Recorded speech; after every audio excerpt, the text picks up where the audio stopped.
आपने काफ़ी कुछ बताया है। एक दो पॉइंट जो नहीं हुआ वो मैं चाहूँगा उसके ऊपर आप सभी भी अपनी सजेशन देना और डांगे साहब बताएंगे। 30 तारीख को क्या हुआ, मेरे गांव में कर्नल टेक्सन मिल गया। वो लिस्ट लिए हुए था और सडन जब सामने आ गया तो उसको मेरे को बोलना पड़ा, अरे अरे कहाँ हम वैसे ही तो मैं क्या ले रहे हो, बोलता ये वोटर लिस्ट की अमेंडमेंट करनी है, जो करेक्शन होना है उसका वो है। मैं क्या है परफॉर्मा, तो उसने एक लिखा हुआ था serial number, army number, rank, name, father name, date of birth, telephone number और बाकी वो बोल रहा हाँ एड्रेस तो वो तो ऑलरेडी है ही। तो बोलता अभी इसके अनुसार जो है ये करेक्शन होगी लिस्ट की, और माँ तो फिर मेरे को दे दो, अपने गांव की तो मैं कर दूंगा, आपको आने की जरूरत नहीं है। तो बोला हाँ हाँ ठीक है ये ले लो, और मटिंडो की उसको दे देना, बिजनेस वाला उसको भी बता दूंगा, कोई नहीं। तो मेरे को ये विचार है, अगर वो बंदा अभी घूम रहा है इसको अमेंड करते हुए, एक तो वो अमेंड करके दे रहा है और उसके साथ साथ वो संपर्क में भी आएगा, और जितना संपर्क में आएगा वो मजबूत होगा। तो मेरा सुझाव ये है कि अपना रविंदर है, इसी लिस्ट को थोड़ा स्पेस इश्यूज में रख करके हो सकती है तो अगर उसमें हो, है ना, तो वो हम निकाल लें और धीरे धीरे करके 10 वोट 20 वोट अगर हमारे पास टाइम है ये कर लें तो एक तो वोटर भी फ्रेश हो जाएंगे। कैंडिडेट हमारे वही हैं ही, कैंडिडेट तो हमारे कोई चेंज हुए नहीं, और एक बार सब जगह घूम के आगे उनको पता भी है।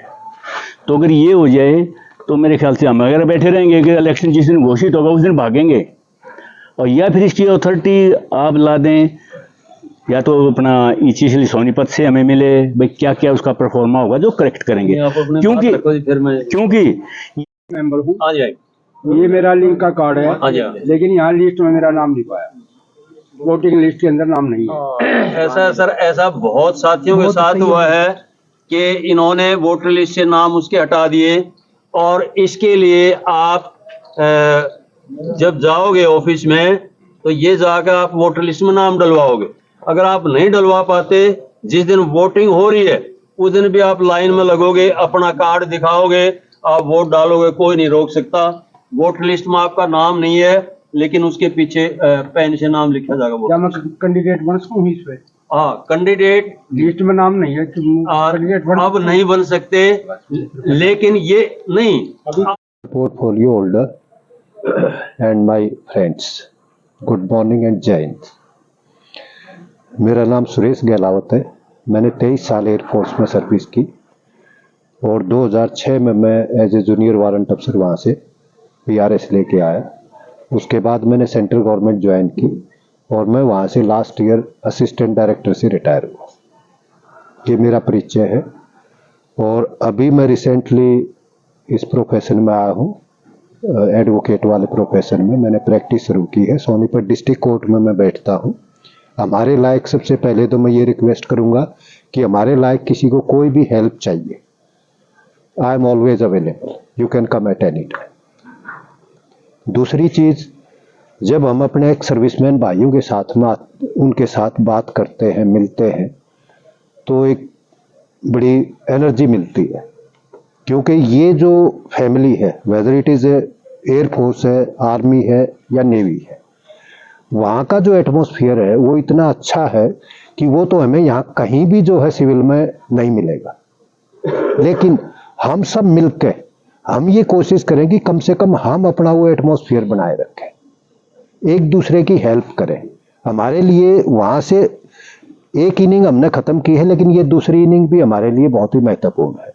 इसमें हमने एक ही ध्यान रखना है कि जहाँ भी हो सके हम अपने एक सर्विसमैन भाइयों के लिए जो हेल्प हो वो करनी चाहिए।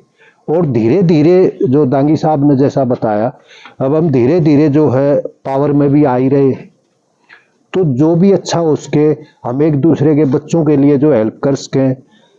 किसी को पढ़ाई के बारे में कोई गाइडेंस चाहिए, कहीं से कुछ भी अगर ज़रूरत है, उसके लिए मैं अवेलेबल हूँ। मेरी क्वालिफिकेशन जो है वैसे मुझे बतानी तो नहीं चाहिए, MA LLB MBA MSc computer science, और मैं इलेक्ट्रॉनिक्स इंजीनियर हूँ सर्विस की तरफ से।